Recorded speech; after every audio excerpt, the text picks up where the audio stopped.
Hello, everybody. Welcome to Embodied Wednesdays. Today we have a guest, very special guest, Theresa Moodie. And today the topic is going to be the body, the physical body, and how that impacts wellness. Because Embodied Wednesdays is really about the holistic approach, right? Of everything that could improve our lives on board and beyond. So going from systemic changes in the systems of yachting to mental health to the actual physical body, right? So Theresa will be sharing a few practices with us today. Yes, Theresa, would you like to introduce yourself maybe? Welcome. Thank you so much for being here. Thank you. I feel very privileged. I've been watching these and they always have such, I think, useful take homes. So I feel very lucky to be able to hopefully share a little bit of knowledge or a few little additional toolkits along the way. I am based in Johannesburg, but I do a fair amount of work online. I'm a yoga teacher, a teacher trainer, and acupuncturist. And I'm learning to articulate my passion more and more succinctly. But I think it's the art of combining these ancient practices and really ways of life, and then using Western science to reflect on how clever they already were way back when, and maybe how we've gotten smarter. But in doing so, we've moved away from some of the really basic things that I do believe inherently we know or our body knows. So it's just learning to communicate a little bit better with ourselves and our physical, mental, and spiritual beings. Beautiful. Thank you so much. And yeah, what do you feel like is the most, if you take all the practices, I know you're an anatomy teacher, a yoga teacher, an acupuncturist, right? These are your main Mhm. focuses, if I got that correctly. Yeah. So yeah, what do you feel is like what is it the most effective for, and what do you feel like is the most helpful things for people in high pressure environments like yachting? I would say, look, whether you're drawing a little bit from yoga or a little bit from breathwork or a little bit from acupressure, I think in essence, all of them, in my experience, they're very accessible. They're inexpensive because it's you working with your body, with your hands, with your breath, and they offer really holistic, integrated approaches to the individual, looking at the individual.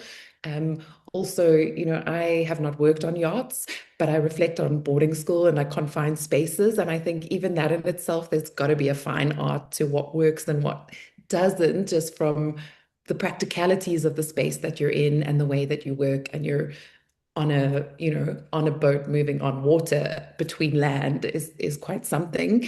And I think also just to reiterate that whether it's the breath work, whether it's the acupressure, the tapping, we'll talk a little bit more about those. They do get results. Sometimes not as quickly as or immediately, but they get lasting results. And I think that's also really important to acknowledge and just keep in mind. Okay, beautiful. So I want to dive straight in. What do you, if we just talk about stress, which is obviously one of the common factors of things we find on board, well, how does stress show up in the body, just from a very practical perspective? What's your take on stress?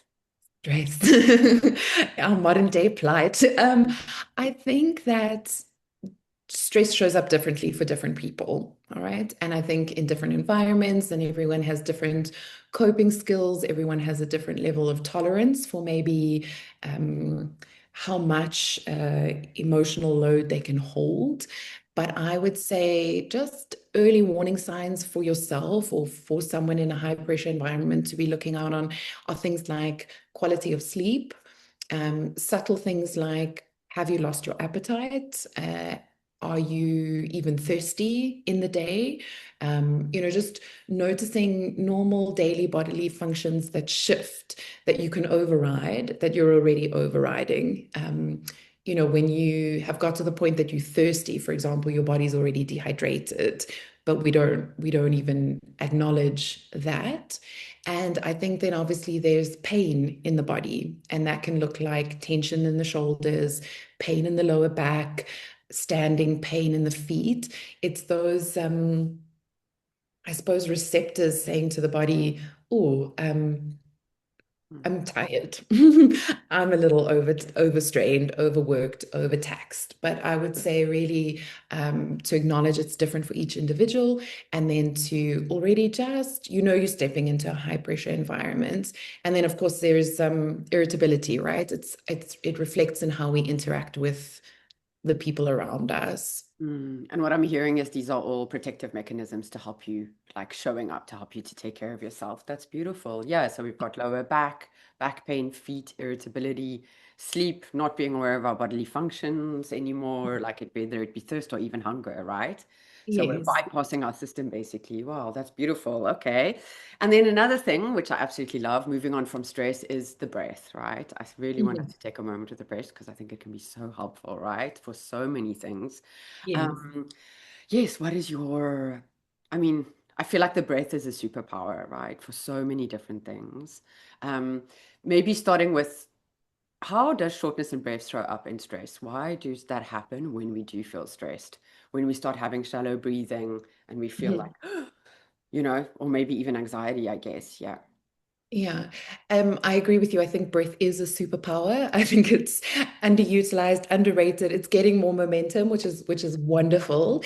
And just in a yoga context, it's got its own designated practice, pranayama, right? But we're going to look at accessible techniques. And to your question of why do we shallow breathe, okay, or why do we, tense up and we can't get that full belly breathing?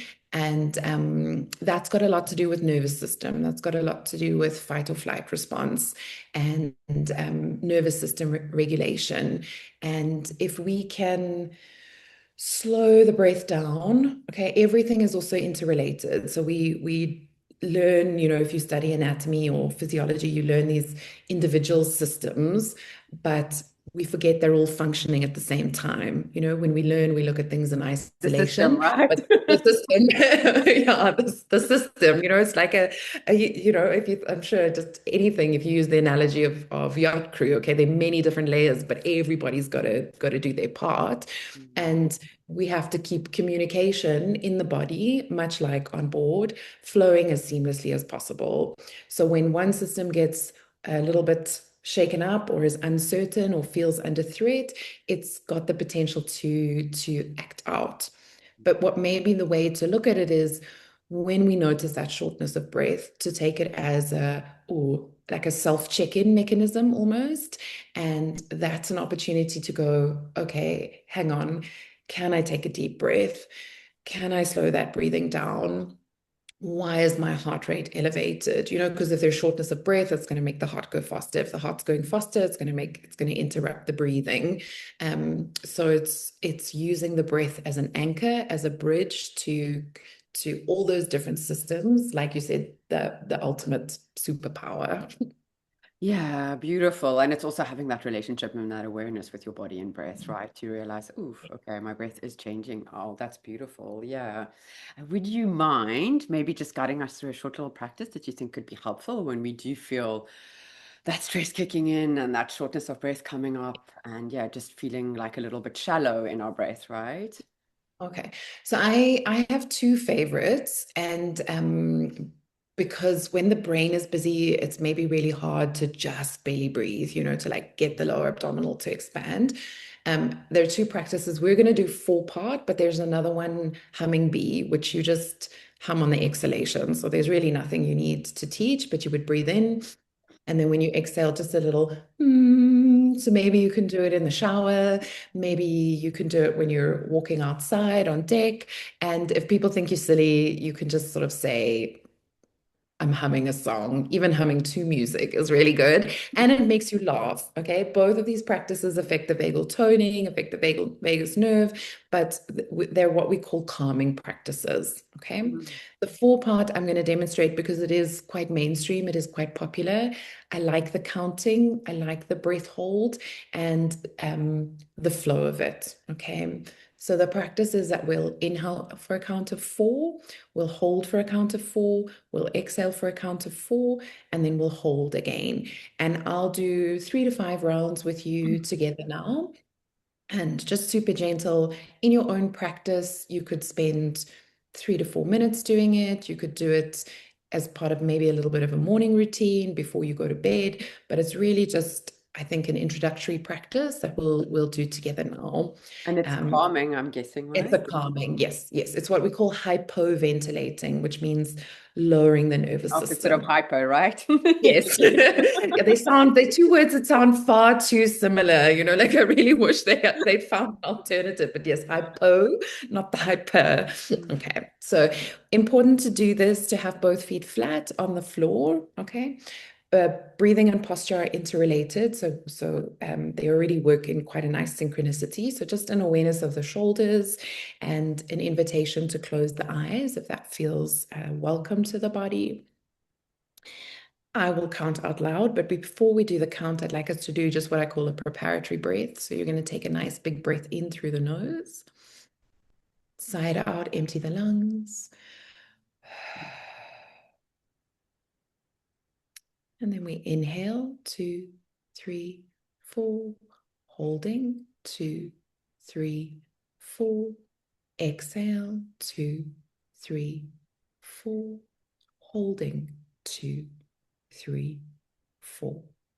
Inhale, 2, 3, 4, holding, 2, 3, 4. Exhale, 2, 3, 4, holding, 2, 3, 4. We'll do one more round. Inhale, 2, 3, 4, holding, 2, 3, 4. Exhale, 2, 3, 4, holding, 2, 3, 4. Good. And just let the breath, if it feels good to sigh out through the mouth, sigh out through the mouth, or taking a few breaths in and out through the nostrils. If the body wants to wiggle or move into the spine, see how that feels.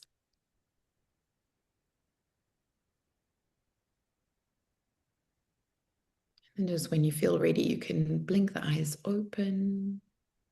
Mm. Okay. No, that Feeling sounds so okay? good. Thank you so much. Oh, you have such a beautiful voice. Thank you, Oh, Teresa. pleasure, Very pleasure. soothing. Good. Okay, wow. Now I have to remember what I wanted to ask you. Mm. Um, so yeah, the other thing is like tension in the body, coming back to something a little bit more stressful now that I feel so relaxed, is all the different places of tension, like shoulders, upper region, joints, feet, especially when we're on our feet so much. Yeah. Um, what would you say is like common movement practices that we could do to release the tension, to help with the tension, considering that we are short for time and limited with space, right? Yes. For me, I think something that's quite underrated is we look a lot, we think, oh, I've got to stretch, I've got to be, like release, release, release. And what I notice more and more working with people is gentle little mobility movements, so circling into the wrists, circling into the neck and shoulders, more rotational type movements, rolling into the ankles. If you're seated, a little bit of a trunk rotation, because these are, I always try to look at things with logic. If you're upright, you need to be flat on your back at some stage. If you're bending and lifting and doing heavy things, by introducing gentle mobility movements, little patterns like that, we're topping up movement planes that are maybe a little bit empty. Mm, And so we're trying to always balance patterns of excess and deficiency. So when we're looking at tension, when we're looking at neck pain, lower back pain, those can be a result of excess or deficiency. Okay, not enough blood flow getting to the feet. Um, Standing and your lower back compacts and feels an overload. And if every morning when you wake up, we do it instinctively, or if you look at little babies when they wake up, they do stretches, they curl, they do different kinds of movements. I really think that's a subtle something that doesn't have to also specifically have a label. mm, It's just mobility, it's mobilizing, it's bringing blood flow, it's supporting the lymphatic system.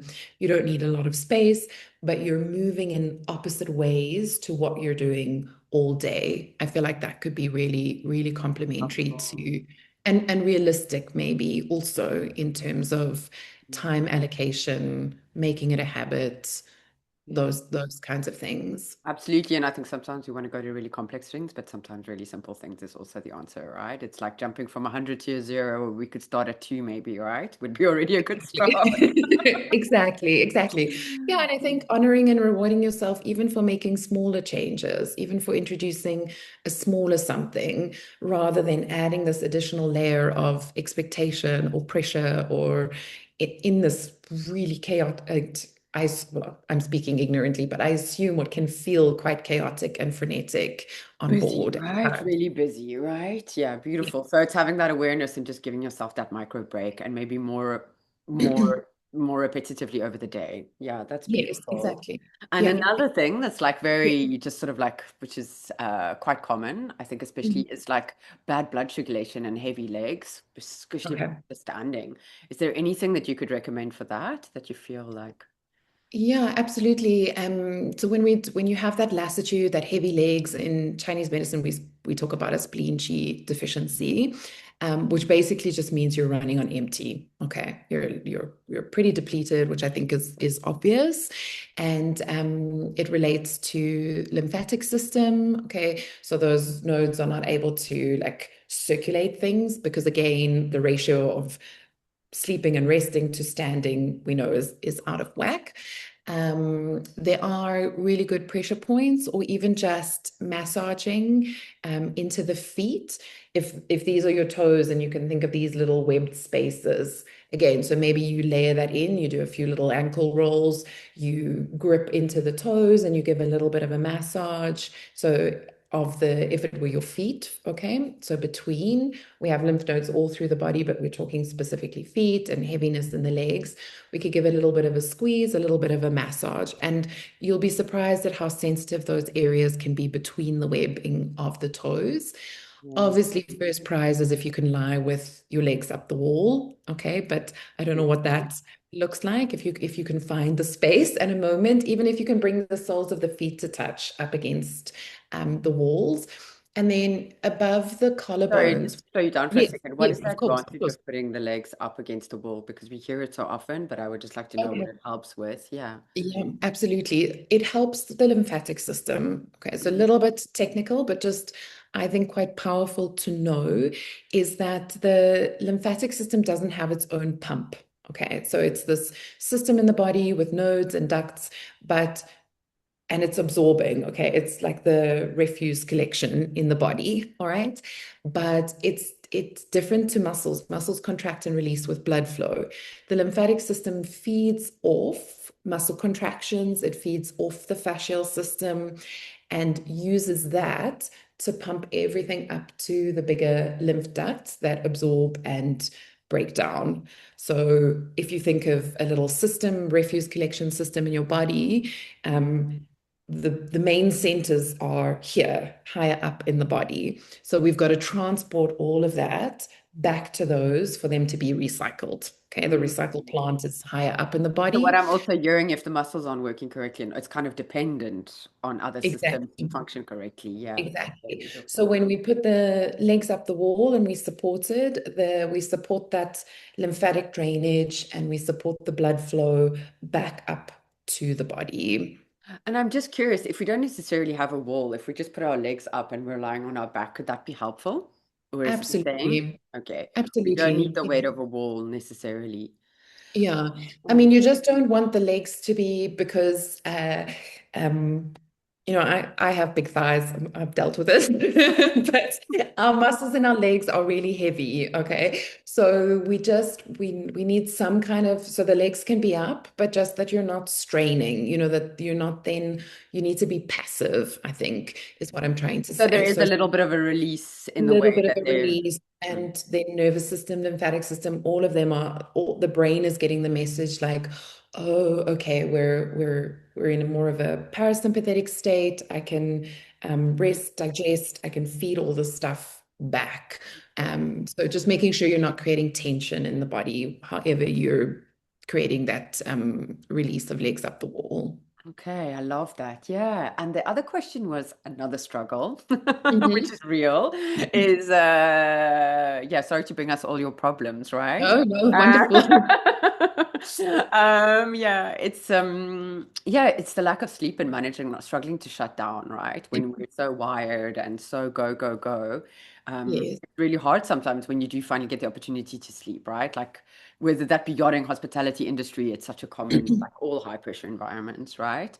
Do you have Yeah. any little tips and tricks for that or anything that you would like Yeah. to add? Um, I think sleep hygiene for everyone at the moment is really important. I think it's less realistic to find the consistency of, the general recommendations or put your phone away 20 minutes before bed, have soft lighting. You might even only get a gap to sleep in the day with four other people in a room with you. I don't know.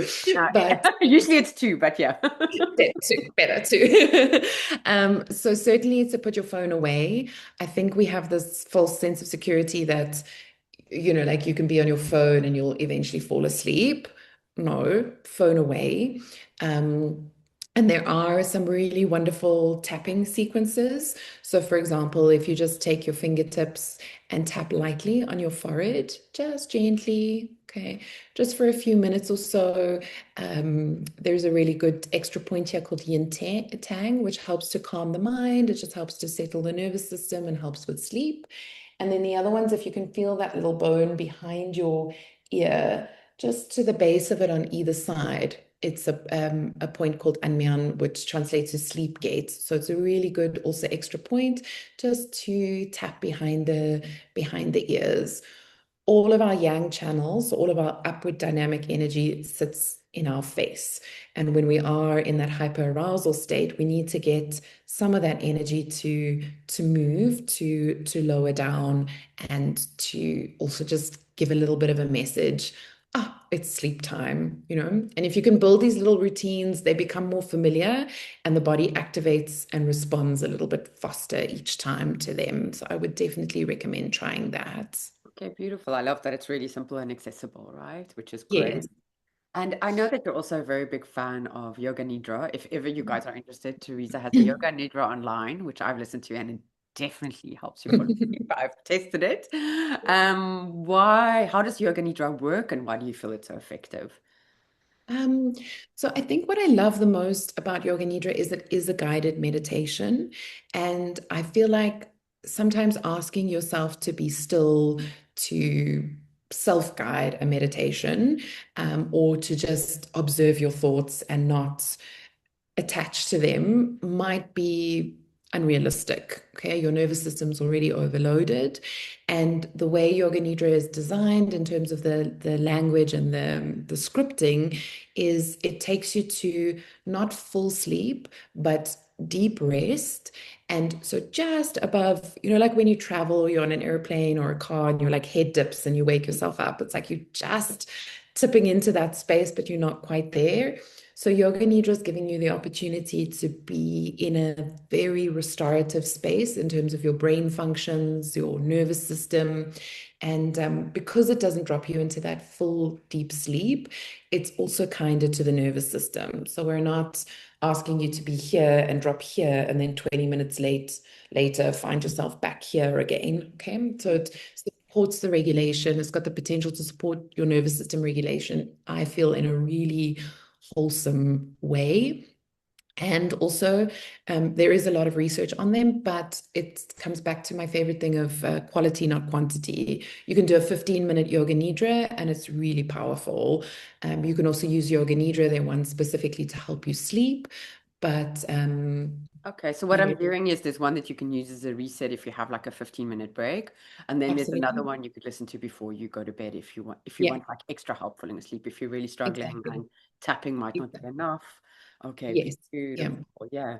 And how long do they usually last? I mean, is it variable or It's especially one that it's has to help you fall asleep?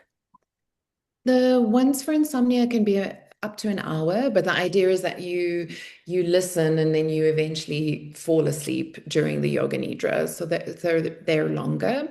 I'm suggesting if you're looking for a reboot in the day, depending on your time allocations, but 20 minutes is really powerful. Mm. Um, Yeah, no, I'm a huge fan. I definitely totally second that. Yeah, I love yeah. that. Yeah. And then another question. Sorry, I only have questions, so I have a lot of them. Good. You're into So yes, I mean, obviously from a psychological perspective, but I would love to know from a embodied perspective when we suppress emotions, which is such a common thing on board, right? Because we're always kind of putting ourselves last and service comes first, clients come first, everybody else comes first before us and what we need. So, what is the impact of emotional suppression over time on the physical body? What would you, I mean, I know that's a very vast question because it's different for Of everybody. course, of course. Yeah. Not good. I think I Really think we can shocker. work with that.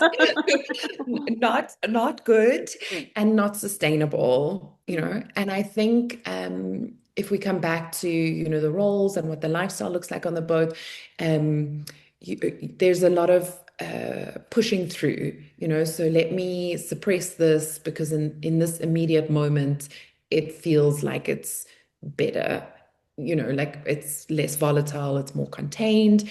And in Chinese medicine, certainly we talk about liver qi stagnation and how that affects the body. That's the language for modern day stress, emotional dysregulation, emotional suppression. And I like the analogy of if you're in a we've all been to a concert or a big sports stadium, and you like wait just that little bit too long to leave. And now suddenly you can't leave because everybody's trying to leave. So when the chi stagnates, it's like you're in this space and you can't really move and you want to move. But you've got to now sit with this. And that's almost like those emotions that we've not felt or not addressed. We held that onto them just that little bit too long. And now, in the context of liver chi, there's heat. Okay, we know that feeling. It's like, oh my God, I need to pee. I can't pee. What time am I going to get home? I'm tired. Suddenly, like we're overwhelmed by how sore our feet are because you've been standing and dancing, at the concert. You had the fun. You ignored the, I don't know, person who maybe spilled beer on you or whatever. So it starts to become this thing that perpetuates more discomfort, more pain, more irritability. Suddenly that idiot that was really loud and obnoxious next to you didn't bother you that much half an hour ago, but your tolerance is exhausted. And even chronic fatigue, it's the things that linger, that continue to develop. And I think it's also important to know that emotions create physiological responses in the body, but there are also other, like things happening that, like hormonal fluctuations, for example, that are also going to um, affect the emotional regulation. So there's so many different moving So it's kind of parts. like a vice versa situation, and it Yeah, loops, right? When it's not exactly. Yeah. affecting Like a itself. bit of, yeah, chicken or Mm. egg. And then it just gets bigger and bigger and bigger and bigger and harder to undo. It's like I see people and maybe they do yoga or acupuncture once a week, and it's wonderful and it does create change, but um they've had a lifestyle or a way of life that they're wanting to change in like 2 or 3 sessions, but they've been living with something for 3 to 5 years, for example, It's the same in the work I do with relationship, right? Patterns have been with us for all our lives. To rewire them takes time, right? So whether it be the physical or Exactly. the emotional body, right? Yeah, it takes time. It's not always that instantaneous, but I definitely think it's worth it if we want to give Yeah, that to ourselves. So absolutely. absolutely. I know we don't have a lot of time, so the last question is there any kind of practice that you want to leave us with? That you feel could be useful for crew that yeah, just for daily life that you would like to see crew incorporate, or one that you Um, really love, anything. it's a tough one because there are obviously so many, but I'll share the one that I'm doing at the moment for myself that I'm really finding quite interesting and quite playful is I try to take 11 breaths before I get out of bed. So Ah, my alarm goes off and I count backwards, like inhale 11, exhale 11, and somehow because I like you work with people and I start early in the day and I want to make sure that I arrive with the best of myself. So I'm exploring this technique of just taking instead of you hear the alarm and your nervous system comes alive and you're like, oh my God, I got to get out of bed and shower and oh, get where's my moving. phone? Where's my phone? I need to shut the Where's alarm my off. phone? Not Exactly. even who's with me? Where's my phone? Exactly, exactly. So and then I find the phone, I put the alarm off, and then I go, okay, I'm going to take these 11 breaths. I'm going to just, and it literally is, I don't even think it's a minute. I haven't timed it, but, and then I get out of bed and then I start my day. So just taking a moment to, okay, prepare and, um, I think I've skipped a few mornings, to be honest, and I do notice the difference.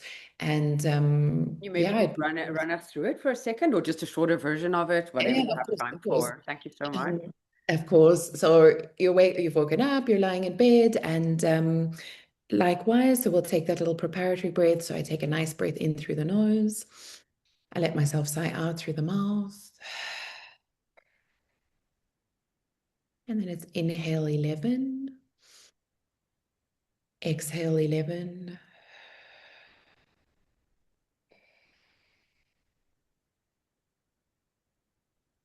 inhale 10,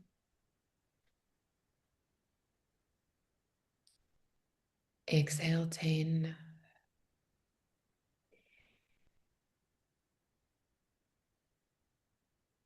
inhale 9,